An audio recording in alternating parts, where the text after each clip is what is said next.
আপনি শুয়ে রয়েছেন রাতের বেলা, বালিশে মাথা লাগাইছেন, ঘুম আসে না। এই অভিযোগ আসেনি সবার, ঘুম আসে না। ঘুম আসবে কিভাবে? রাত 7টার পরে মোবাইল আর চালায়েন না। ঘুম যদি কালকে থেকে না আসে আমারে জানায়। 7টার পরে আর মোবাইল চালায়েন না, এটা আলমারিতে উঠায় রাখেন। এরপরে আপনি দেখেন ঘুম না এসে উপায় আছে কিনা। 7টার পরে আপনি একটু বই দেখবেন বসে বসে, একটু মনে করেন একটা ভালো কিতাব দেখলেন, হাদিসের কিতাব, কোরআনের কিতাব দেখলেন। ইবলিস এসে পা টিপবে, ঘুমা ঘুমা ঘুমা। আপনার ঘুম না এসে উপায় নেই। রাতের বেলা আপনি মোবাইল সরায়া দেন, বিছানায় মাথা লাগাইলেন, ঘুম আসে না, আঙ্গুলের কড়া গুনতে থাকেন আর 100 বার পড়েন সুবহানাল্লাহ, পড়েন সুবহানাল্লাহ।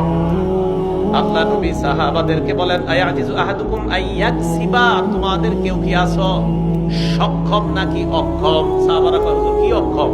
আইয়াকসিবা আলফা হাসানা, তোমাদের মধ্যে আয়াজিজু আহাদুকুম, তোমাদের কেউ কি অক্ষম? আলফা হাসানা, আইয়াকসিবা আলফা হাসানা, তোমাদের কেউ কি অক্ষম 1000 নেকি কামাই করতে? কি কেউ অক্ষম?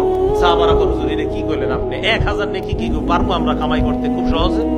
নবীজি কয়, আমি এমন এক সিস্টেম শিখাই দেবো, যে সিস্টেম অবলম্বন করলে 1000 নেকি নিমিষেই তোমরা কামাই করতে পারবে।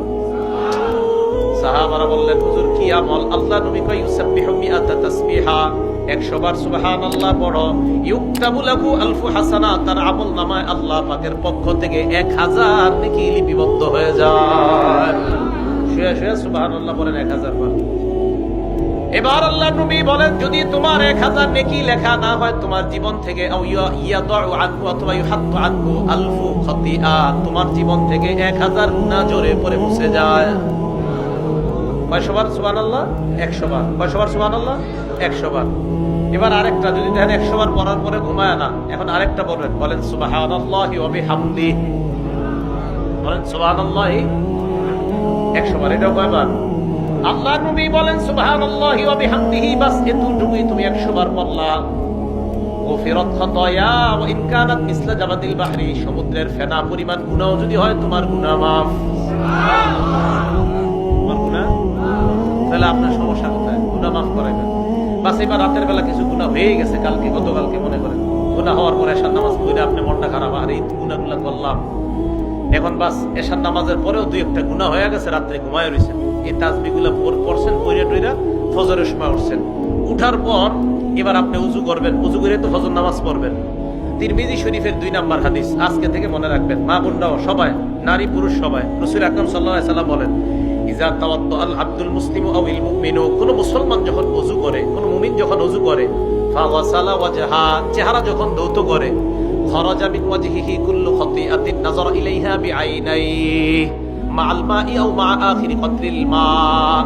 আল্লাহ নবী বলেন, আমার কোন মুসলমান উম্মত, কোন মুমিন উম্মত, উম্মতি, কোন নারী পুরুষ যদি ওযু করে, ওযু করার সময় যখন চেহারা ধৌত করে, চোখ দিয়া যত গুনাহ করছে, ওই চেহারার পানিগুলা ঝরে পড়ার শেষ ফোঁটার সাথে তার চোখের গুনাহগুলা ঝরে পড়ে যায়।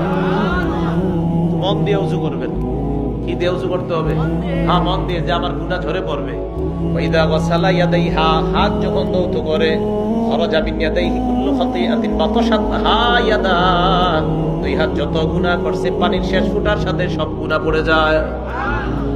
তাহলে আপনারা এই আমলগুলা মনোযোগ সহকারে করা, খুব মনোযোগ দিয়ে করা।